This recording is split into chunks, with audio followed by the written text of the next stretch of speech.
Inside we've got a nice assortment of refuse. It seems that the previous owners gutted it, so you can see the interiors going on. We've got some little boxes, some little trash, somebody's having a snack. Some little bottles, little trash bags. Yeah, if you want to climb around in there, feel free.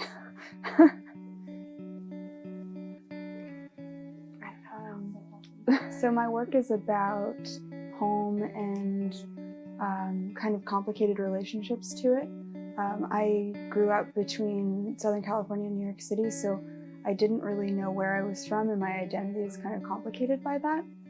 And my idea of home is kind of intertwined with that. So I make work about abandoned homes, distressed homes, the different kind of stories that happen within a domestic environment.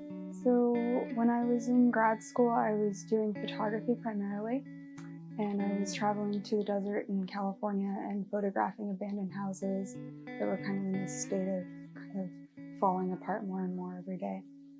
And so I would go back and forth and I would shoot, and then I would go back to grad school where I was attending the Rhode Island School of Design. So I was traveling cross country to make this work. And because of the time constraints and the financial constraints of doing that, I ended up having these stretches of months where I would be finished editing photos and I had a full studio that I could work in. And so I started trying to recreate the domestic spaces that I was photographing. Some of it was from memory, some of it was from photographs. And so I was trying to give this feeling of being in an abandoned space within this really vast, barren landscape while in a studio in an urban setting on the East Coast. And so that led me to do some larger scale installations where I was actually constructing an entire room, and then people could walk into it and engage with it in some way.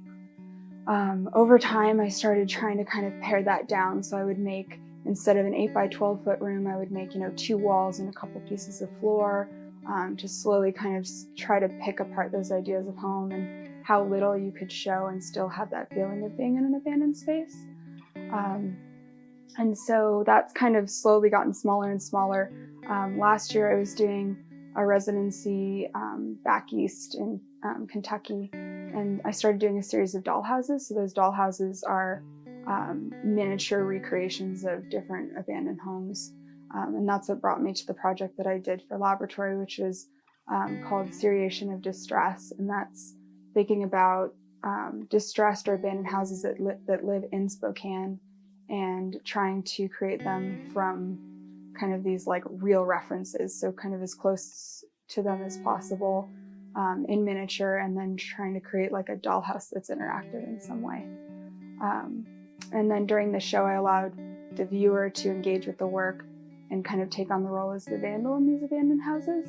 So folks were able to draw on them, burn them, break them, throw trash around in them. And that gave people the kind of opportunity to visit these spaces and think about what they've gone through. So it was kind of a challenging experience. People were kind of freaked out when I asked them to do it. They were kind of afraid. They're in this fine art context sort of, and I'm telling them, yeah, you can burn it, you can draw on it, you can, take little tools and cut holes in the walls. And they were really nervous. Most of them needed some kind of encouragement to do that because they felt like I'd made this, this cute little home structure, and they were nervous about destroying it. But I think after the first few people did it, it was easier to get it going because they saw that that was happening and that was okay. A lot of the spaces are completely abandoned. I was thinking about maybe if I hadn't been at the show, people would have felt more comfortable doing it, because often I've had shows where there's little objects and they do get moved around. They don't really tag them usually because I'm not leaving stuff like that behind. But I think something about being watched when you're in that experience might make people a little more nervous. So previously I was using found dollhouses and kits that I was constructing. And so for this project, I tasked myself with learning how to actually create model houses from existing houses. So that was kind of a learning curve on its own, was just trying to figure out how to take something that exists in the real world, what views I need to see, how to build a roof on a miniature house or whatever. And so that was a bit of a challenge.